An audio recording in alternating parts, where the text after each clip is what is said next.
우리가 옛날에 이제 학교에 들어가기 전에 새 학기가 되면 항상 했던 것이 있어요. 새 학기가 되면 우리가 한번 떠올려 봅시다. 학교 다닌 지가 굉장히 오래되셨기 때문에 기억이 가물가물할 수도 있습니다. 물론 저랑 또 세대가 차이 나기 때문에 다를 수도 있어요.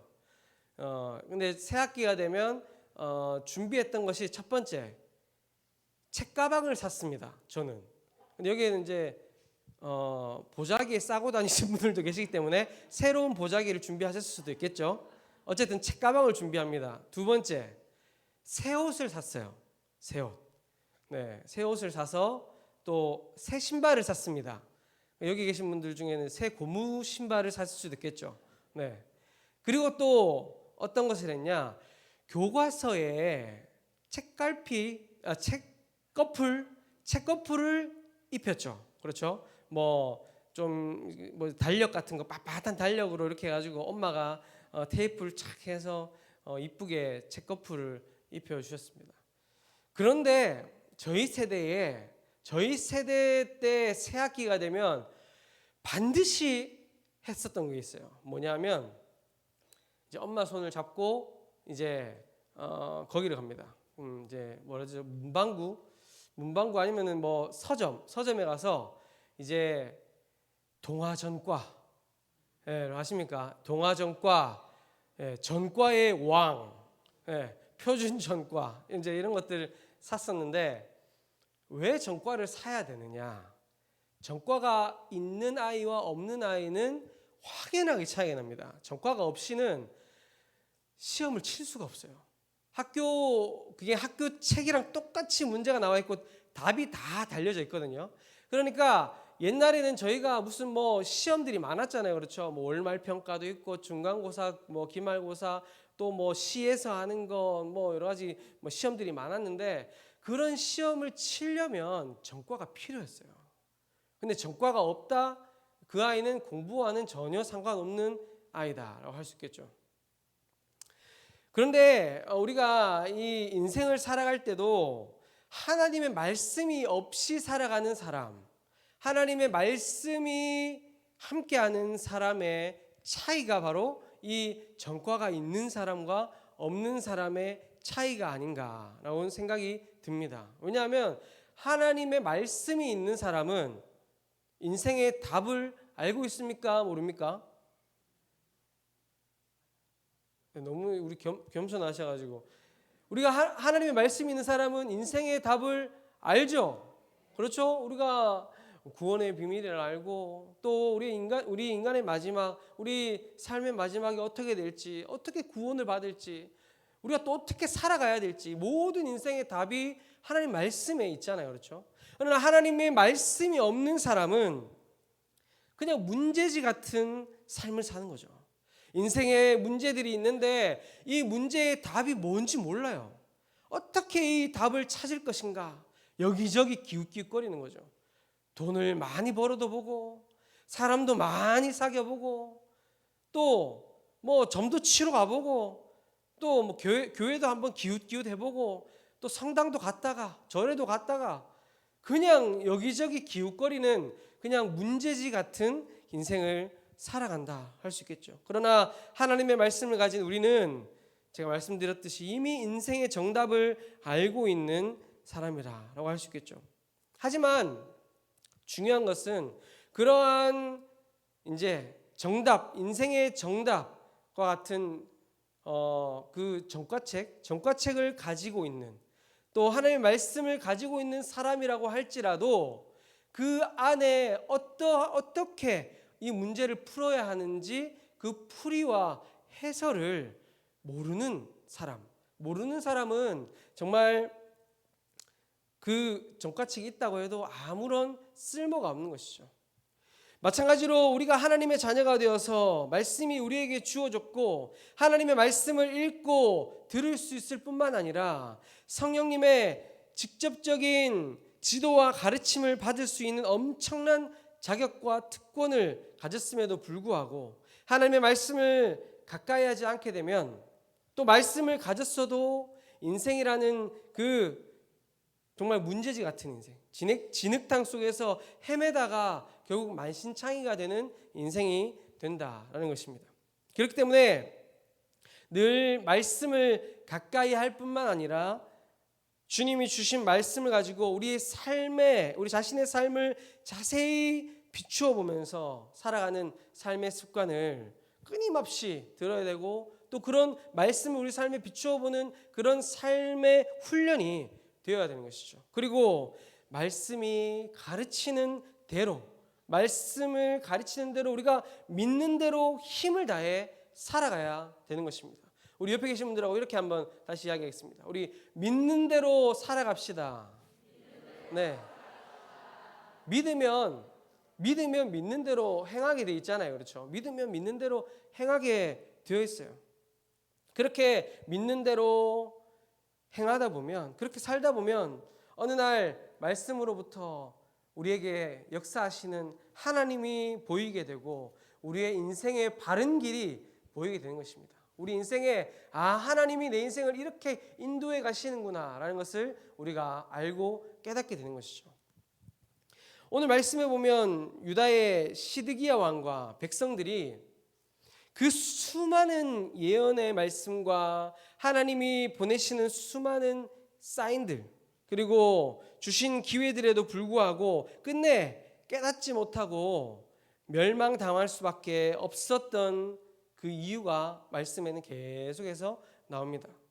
그 이유, 오늘 말씀에 이제 시드기야 왕이 나오고 또 유다가 멸망하는 그 이야기가 나오는데, 그렇게 멸망당할 수밖에 없었던 그 이유는 바로 하나님의 말씀을 바르게 알지 못하고 하나님을 바르게 믿지 않고, 그렇기 때문에 하나님을 바르게 믿지 않았기 때문에 그 가르쳐 주시는 말씀, 하나님의 말씀대로 바르게 살지 않았기 때문에 유다와 그 시드기야 왕이 멸망할 수밖에 없었다라는 것입니다. 우리 오늘 말씀을 같이 한번 읽어보겠습니다. 오늘 말씀 이제 현대인의 성경으로 되어 있는데, 앞에 띄워주시고 예레미야 3장 12절부터 12절 13절, 예레미야 4장 1절 2절, 예레미야 18장 7절 8절 말씀 우리 같이 한번 읽어보도록 하겠습니다. 시작. 북쪽 이스라엘을 향하여 나 여호와가 이렇게 말한다고 외쳐라. 신이 없는 이스라엘아 돌아오너라. 이제는 내가 노한 얼굴로 너를 보지 않겠다. 나는 자비로운 자이다. 내가 너에게 영원히 노하지는 않겠다. 너는 다만 내 죄를 인정하고 내 하나님 여호와를 배반한 것과 모든 푸른 나무 아래서 이방 신들에게 절하고 내 말에 순종하지 않은 것을 고백하여라. 아멘. 지금 뭐라고 말씀하십니까? 하나님이 우상 숭배하던 거 그거 돌이키고 나에게 돌아와라. 나에게 돌아와라. 나는 자비로운 하나님이다. 계속 지금 말씀하고 있죠. 우리 예레미야 4장 1절 2절 말씀 또 읽어볼까요? 1절 2절 시작. 여호와께서 말씀하신다. 이스라엘아 내가 돌아오거든 나에게 돌아오너라. 내가 만일 내가 지긋지긋하게 여기는 우상을 내 앞에서 제거하고 마음이 흔들리지 않으며 살아있는 나 여호와의 이름으로 맹세하고 또 내가 진실하며 정직하고 깨끗하게 살면 세상 모든 나라가 너를 보고 나에게 와서 복을 구하며 나를 찬양할 것이다. 아멘. 지금 뭐라고 얘기하십니까? 이스라엘아 네가 돌아와라. 우상 숭배하는 거 버리고 네가 돌아와라. 네가 돌아와서 나에게 오면 세상 사람들이 그 너의 모습을 보고 나에게 와서 나에게 복을 구하고 나를 찬양할 것이다. 그렇게 지금 이야기하고 있습니다. 우리 예레미야 18장 7절 8절 말씀도 같이 한번 읽어보겠습니다. 시작. 내가 어느 나라나 민족을 멸망시키거나 없애버리겠다고 선언하여도 만일 그 민족이 악에서 돌아서면 내가 그들에게 내리기로 작정한 재앙에 대하여 내 뜻을 돌이키겠다. 아멘. 하나님은 지금 어떤 하나님이라고 말씀하고 계십니까? 계속해서 말씀하시는 것이 자비로운 하나님, 기다리시는 하나님, 하나님께 뜻을 돌이켜 돌아가면 하나님이 받아주시고 하나님께서 재앙을 내리겠다고 마음을 먹으셨더라도 뜻을 돌이키겠다. 지금 하나님은 계속해서 이 말씀 이외에도 계속해서 이 예레미야서에서 선지자 예레미야를 통해서 말씀하셨어요. 계속 말씀하셨어요. 하나님께서는 계속 말씀하셨고 가르치셨고 권면하셨고 하나님의 그 애끓는 심정을 말씀을 통해서 전달하셨습니다. 그러나 예언의 말씀을 들어도 어땠습니까? 유다 백성들 또 유다의 왕들이 아무런 감각이 없었어요. 아무런 감각이 없었습니다. 우상을 버리고 하나님께 돌아오면 받아주시겠다는 정답이 주어졌어도 깨닫지 못합니다. 왜 그랬을까요? 유다 백성들에게 또 유다의 왕들에게 믿음이 없었기 때문에요. 어떤 믿음이었을까요? 우리는 하나님의 선택받은 백성이다. 하나님 우리의 하나님이시다. 우리를 지켜주신다. 그러나 하나님은 공의의 하나님이죠. 공의의 하나님. 하나님을 찾지 않고 우상을 쫓는 자에게는 하나님이 반드시 심판하시고 벌을 내리시는 하나님이시다는 믿음이 없었던 거예요. 하나님의 마음을 전혀 알지도 못하고 받아들이지도 못한 것입니다. 오늘 본문인 39장의 내용은 결국 예루살렘 성이 바벨론에 의해서 함락되고 시드기야가 불명예스럽게 아주 처참하게 바벨론에게 끌려가고 농락당한 그런 사건이 기록되어 있습니다. 거기를 보시면 하나님의 말씀을 거역한 시드기야, 하나님의 말씀을 거역한 시드기야와 하나님의 말씀에 충실했던 예레미야를 비롯해서 오늘 말씀에 이제 경건한 사람들의 이 엇갈린 운명이 대조적으로 나와 있어요. 예레미야 39장 6절에서 8절 말씀을 보면 시드기야의 비극적인 상황을 소개하고 있습니다. 우리 같이 한번 읽어볼까요? 시작. 시드기야의 눈앞에서 그의 아들들을 죽였고 왕이 또 유다의 모든 귀족을 죽였으며 왕이 또 시드기야의 눈을 빼게 하고 바벨론으로 옮기려고 사슬로 결박하였더라. 갈대아인들이 왕궁과 백성의 집을 불사르며 예루살렘 성벽을 헐었다. 지금 하나님의 뜻대로 살지 않고 자신의 마음대로, 자신의 뜻대로, 자신의 눈에 좋을 대로 하나님을 의지하는 것이 아니라 사람을 의지하며 살았던 이 시드기야 왕의 결말이 어떻게 됩니까? 주변에 의지했던 모든 것들이 다 사라지죠. 아들들 시드기야 왕 눈앞에서 처참하게 처형당합니다.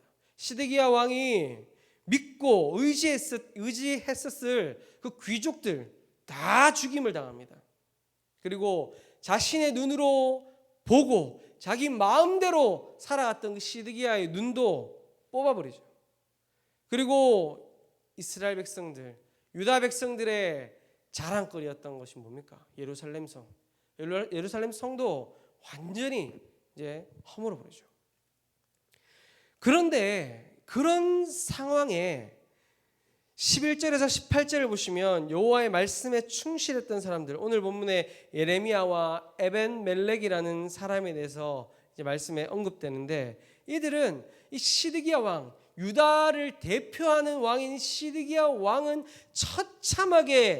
완전 처참하게 바닥으로 내려가서 바벨론의 포로로 끌려가지만 이들에게는 예레미야와 에벤멜렉에게는 특별한 은혜가 있었다라는 것을 대조적으로 말씀하고 있어요. 먼저 11절에서 12절을 보면 이렇게 기록하고 있습니다.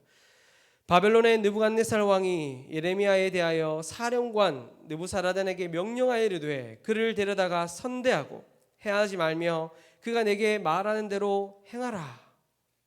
지금 예레미야를 느부갓네살 왕이 풀어주라고 이야기하죠. 풀어주고 그냥 풀어주는 것이 아니라 선대해라 라고 이렇게 이야기합니다. 은혜를 입은 것이죠. 예레미야가 느부갓네살 왕과 어떤 이해관계가 있었을까요? 어떤 이해관계가 없죠. 적국의 왕인데요. 적국의 왕. 적국의 왕이고 적국의 선지자인데 무슨 이유로 이 같은 은혜를 베푼 것일까요? 여러 사람들이 말하기를 아마도 느부갓네살 왕이 이 예레미야가 유다 백성들에게 선포한 말씀이 있어요. 어떻게 선포를 했냐면 바벨론에게 저항하지 마라 라고 계속해서 바벨론에게 저항하지 말라고 계속 말씀을 선포했기 때문에 그 예언에 대한 내용을 듣고 아마 이 예레미야를 풀어주고 선대했을 것이다 라는 그런 가능성이 있습니다. 하지만 분명한 것은 어떤 이유가 됐든지 그 예레미야가 풀려난 배후에 누가 계십니까? 하나님이 계시죠. 하나님이 보호하시는 그 손길, 하나님의 은혜가 그 예레미야의 배후에 역사하는 거 아니겠습니까? 그렇죠? 그리고 이러한 사실은 바벨론의 느부갓네살 왕도 자신은 이해하지 못하지만, 자신은 이런 일들이 일어나는 이유를 모르고 있겠지만, 확실히 하나님께서 이 유다 백성들을 돌이키시기 위해서 이 바벨론을, 또 느부갓네살 왕을 사용하시는 것이다 라는 것을 증거하는 말씀이 되는 것입니다. 15절에서 18절 말씀 보시면 거기에 에벤멜렉이라는 사람에 대한 기록이 나옵니다. 그 사람에 대한 예언의 말씀이 예레미야에게 임하는데, 예레미야가 감옥들에 갇혀 있을 때 여호와의 말씀이 그에게 임하니라. 이르시되 너는 가서 구스인 에벤멜렉에게 말하기를, 만군의 여호와 이스라엘의 하나님의 말씀에 내가 이 성에 재난을 내리고 복을 내리지 아니하리라 한 나의 말이 그날에 내 눈앞에 이루리라. 여호와의 예루살렘 성에 대한 심판이 확실하게 이루어지는 것을 에벤멜렉이 볼 것이다 라고 말씀하십니다. 그리고 그 다음에 17절 말씀을 보시면 한 가지 예언을 더 주시는데, 그 내용이 무엇이냐면 여호와의 말씀이니라. 내가 그날에 너를 구원하리니 내가 그 두려워하는 사람들의 손에 넘겨지지 아니하리라. 이 에벤멜렉이라는 사람에 대해서 지금 하나님이 무엇을 약속하십니까? 구원을 약속하시죠. 구원을. 네가 잡혀가지 않을 것이다. 네가 구원을 받을 것이다. 여러분, 이 에벤멜렉이라는 사람이 어디 출신이라고 말씀합니까? 구스인이다라고 말하죠. 구스인. 이방인이잖아요. 그렇죠? 이방인. 지금 하나님의 백성인 유다는 멸망당하고 아주 비참하게, 이 유다의 왕, 하나님의 백성이라고 말하는 유다의 왕은 눈이 뽑혀가지고 아들들이 다 죽고 처참하게 끌려가는데, 이방인 내시인 이 에벤멜렉은 하나님으로부터 구원을 약속받게 되는 것이죠. 완전히 이것은 상반되는 내용 아닙니까?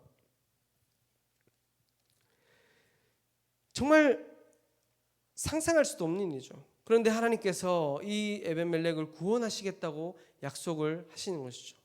왜 이 에벤멜렉이 구원받을 수 있는 것인가요?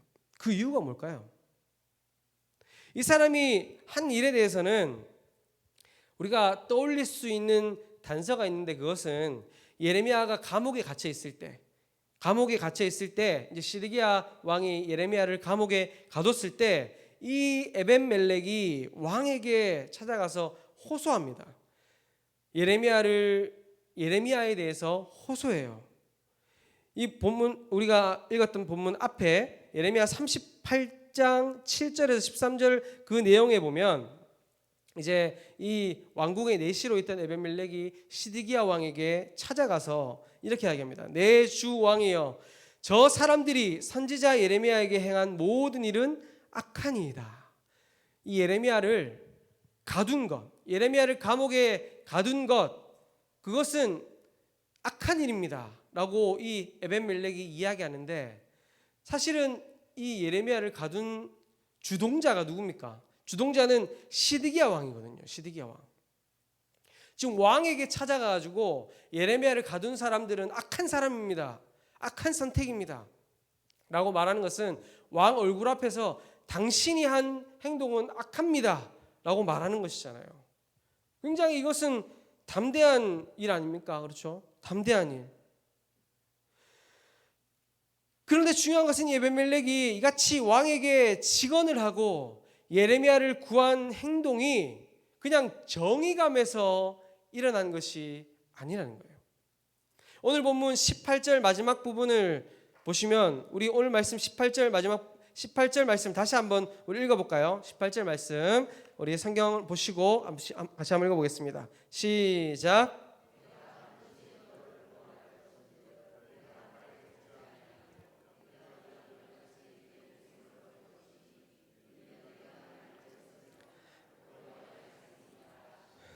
아멘. 지금 이 에벤멜렉이 한 행동의 그 밑바닥에는 뭐가 있기 때문이라고 이야기합니까? 하나님이 지금 이 에벤멜렉을 뭐라고 평가하십니까? 이는 내가 나를 믿었습니다 라고 이야기하죠. 여러분 성경 어디에도 이 에벤멜렉이 뭐 하나님을 어떻게 믿었다라는 그런 내용은 표현은 나와 있지 않습니다. 하지만 그는 예레미야를 위해서 옳은 일을 했고 그 옳은 일을 한 그 중심이 하나님에 대한 믿음으로 그런 일을 했다는 것이에요. 여기서 믿었다라는 표현은 자신의 안전을, 자신의 생명과 안전을 온전히 걸고 믿었다는 것입니다. 자신의 안전과 생명을 하나님께 온전히 걸고 그렇게 하나님을 믿고 행동했다는 거예요. 믿으면 믿는 대로 행동을 하는 것이죠. 그러니까 에벤멜렉의 의로운 행동은 그냥 나온 것이 아니라 예레미야를 통하여 선포되는 하나님의 말씀을 믿고 말씀하시는 하나님을 그가 신뢰했기 때문에 나올 수 있었던 행동이다라는 것입니다. 하나님께서 그의 중심의 믿음을 보신 것이죠. 하나님의 택한 백성이 구원의 기회를 잃어버렸을 그때에 그 기회가 이방 사람에게로 이어지는 그런 특별한 상황을 볼 수 있습니다. 이것으로써 하나님께서는 구원의 약속이 이스라엘에게만 국한되는 것이 아니라 모든 열방을 향한 것임을 보여주십니다. 그리고 하나님께서 죄인들을 구원하시는 방식에 대해서도 말씀해주고 있는 것이죠. 하나님께서 죄인을 구원하시는 방식, 그것은 무엇입니까? 믿음을 가지고 하나님께로 돌이키는 것, 믿음을 가지고 하나님께로 돌아오는 것, 하나님께로 돌아오는 사람, 하나님을 찾고 하나님을 돌아오는 사람은 하나님이 절대 그 사람을 막거나 피하는 것이 아니라 반드시 그 사람을 받아주시고 그 사람을 구원해 주신다는 것입니다. 여러분 그 사실을 믿으실 수 있길 소망합니다. 사랑하는 성도 여러분, 하나님께서 택하신 백성, 하나님의 말씀이 선포되고 그 말씀을 알고 있는 택함 받은 백성이지만 그렇다 하더라도 그 말씀을 믿지 않고 말씀대로 행하지 않는 자들에게 무엇이 기다리고 있느냐 하면 하나님의 공의가 임한다는 사실을 여러분 믿으실 수 있길 소망합니다. 말씀을 많이 듣고 많이 아는 것, 그것이 중요한 것이 아니라 말씀을 아는 대로 믿는 대로 행하는 것, 행하지 않는 자에게는 반드시 하나님의 공의가 있다는 사실 여러분 믿으실 수 있길 소망합니다. 그리고 어떤 상황에 놓여있다 할지라도 하나님의 말씀을 믿는 자, 하나님의 말씀을 신뢰하고 하나님의 선하심과 일하심을 믿고 행하는 자에게는 하나님의 은혜가 있음을 여러분 믿으실 수 있길 소망합니다. 우리가 알고 있는 이 말씀, 뜻을 돌이켜 하나님께로 돌아오는 자는 하나님이 반드시 받아주신다. 하나님께 돌아오는 자에게는 하나님의 재앙을 돌이키시겠다는 그 약속의 말씀을 우리는 믿습니다. 우리만 이 사실을 믿고 있다는 것은 너무 아깝죠, 그렇죠? 우리는 이 사실을 아는데, 우리는 이 사실을 알기 때문에 그 구원의 감격으로 기뻐하고 날마다 찬양하고 하나님의 은혜 앞에 나와가지고 하나님을 부르짖고 하나님을 아버지라고 부르고 얼마나 기쁨으로 우리가 하루하루 살아갑니까? 그렇죠? 그러나 우리가 말씀 서두에 이야기했듯이 세상 사람들은 그 사실을 모르기 때문에 지금도 인생의 문제를, 인생의 정답을 찾기 위해서 여기저기 기웃기웃거리고 있다는 거예요. 정답을 아는 우리가 그 사실을 알려줘야 되잖아요. 그렇죠? 우리 오늘 말씀에서 에벤멜렉 이야기가 나왔지만 예레미야도 풀려났어요. 바벨론의 포로로 있다가 풀려났잖아요. 그렇죠? 만약에 제가 예레미야라면 이제 하나님 말씀 전하다가 포로로 잡혀 있다가 은혜로 풀려났어요. 그러면은 저 같으면 와 대박이다. 지금 도망가가지고 야 지금이 기회다. 도망가가지고 마음껏 살았을 것 같아요. 그런데 예레미야의 인생이 이 이후의 인생이 여러분 어땠는지 여러분 아시죠?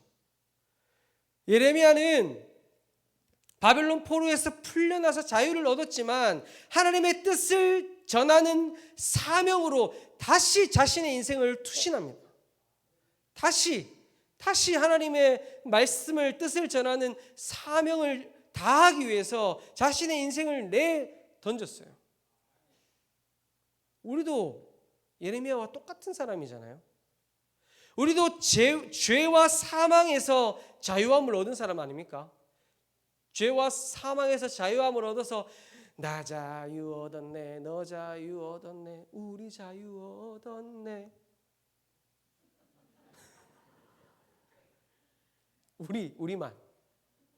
우리만 좋습니다. 그러면 안 되잖아요. 죄와 사망에서 자유함을 얻은 우리는 예레미야 같이 또 성경의 많은 사명자들과 같이 우리의 인생을 저 정답을 몰라서 여기저기 기웃거리고 죄와 사망의 구렁텅이에서 신음하고 있는 저 세상 사람들 향해 믿지 않는 자들을 향해 나아가야 되는 거 아니겠습니까? 사랑하는 성도 여러분, 저와 여러분의 인생이 그런 인생 되길 소망합니다. 저와 여러분의 인생이 주를 위하여 우리에게 맡기신 사명을 세상 가운데 투신하고 내어던지는 우리의 인생이 될 수 있길 소망합니다. 우리 김포제일교회가 되길 소망합니다.